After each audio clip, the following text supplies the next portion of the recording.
but we Nora Aloy, endure. how kind of you to spend a moment with me before you depart. There can be no doubt now. You are a blessing made flesh, the will of the goddess incarnate. It's really not that simple, Teersa. But I guess it's close enough. I know the path ahead will be dangerous. To kill a metal devil sounds impossible, but I believe in you. Thank you. The Nora have suffered terrible losses, Teersa. What's to become of them now? That will be for the goddess to decide. Only she knows the future. For the moment, my sister matriarchs and I will see to the wounded. And as I promised, anyone who wishes to join you at Meridian, we will declare seekers. I think for the time being, we should remain here in the mountain, close to the goddess. That might be best. If nothing else, it's a defensible position. Teersa, I want to know Rost's story. Why he was made an outcast. He never told me, said he took an oath of silence. What did he do? Oh. Yes, that. What crime did he commit? I will tell you if you wish. But it is a long story. Are you sure you want to hear it now? Of course I want to hear it. Tell me. Rost never committed any crime. He was an outcast by choice. What? What do you mean? Many years ago, before the derangement, before the Red Raids, a band of murderous outlanders, 12 in number, struck without warning. At Mother's Vigil, they took hostages, and then pressed on, headed for Devil's Thirst. Mother's Vigil? Where's that? You would know it as the Forsaken Village, near the Karja border. But at the time, many families lived there. Rost's was one of them. His mate was killed fighting the Outlanders, and his daughter was among those taken hostage. His daughter? What was her name? Alana. Or rescue the hostages? It was quite impossible. We outnumbered them, but every time a brave came within bowshot, the Outlanders killed a hostage. What did they come here to do? That was never discovered. We couldn't track closely enough to observe them. We know they camped beyond Devil's Thirst for 2 days. There were reports of strange noises. And then, as suddenly as they came, the Outlanders made their way back to the border and disappeared. What happened to Rost's daughter? She was killed? Rost was one of the braves who tracked the Outlanders, keeping his distance. There were 6 hostages still alive when they reached the border, Alana among them. Rather than release them, the Outlanders slit their throats and left the corpses just across the border, mocking us. Why? Cruelty. They knew the faithful Nora would not leave the sacred land to collect the bodies, let alone pursue them.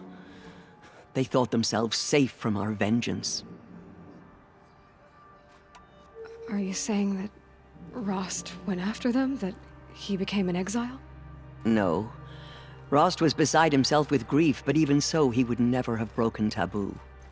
Then what did he do? He called upon the most terrible and secret rite of the Nora tribe. He begged to be made a Death Seeker. A Death Seeker? What is that? One who dies to go seeking, and in seeking, brings death to others. The ritual drags the spirit from one's body, releasing it to All Mother's care. The heart beats, the mind thinks, But the spirit has moved on. I don't understand. Rost went after the Outlanders, but his spirit never left. It remained here with All-Mother. He gathered the bodies of the slain and returned them. And then he set out in pursuit, not as an exile, but a weapon of vengeance. A barbed arrow shot from a bow, never to return. Terribly wounded, he collapsed at the border of the sacred land. A hunting party came upon him. He was delirious, in agony. By law, he should have died where he lay. But one of the hunters broke taboo, and reaching across the border, she dragged him to our side. Who was she? A brave who'd lost a mate and 2 sons to the very Outlanders that Rost pursued. So, Rost never finished his mission. To the contrary, he killed all 12. Tracked them to disparate places the world over, he said. Meridian, Ban-Ur, the Claim, Utaru Land, further even, into the Forbidden West. The last he killed nearly got the best of him. Wounded, he stumbled and crawled back to us, hoping to die as close to the sacred land as he could. He never expected nor asked to be dragged across the border and nursed back to health. That was done to him, leaving us, the matriarchs, in a difficult position. Why couldn't you just welcome him back? Rost had been made a Death Seeker, Aloy. He no longer had any place among the tribe. By law, he should have been driven back out. But we couldn't bring ourselves to do that, so we offered a compromise. You made him an outcast. Yes. We offered to do so on the condition he never speak to anyone of this exception. After all he did, all he suffered, to be declared an outcast was his reward. Rost was overjoyed. He never expected to live another day in the sacred land, let alone the embrace, so close to the goddess.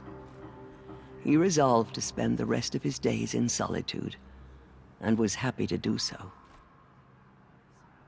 But then you found me, and gave me to him. Yes.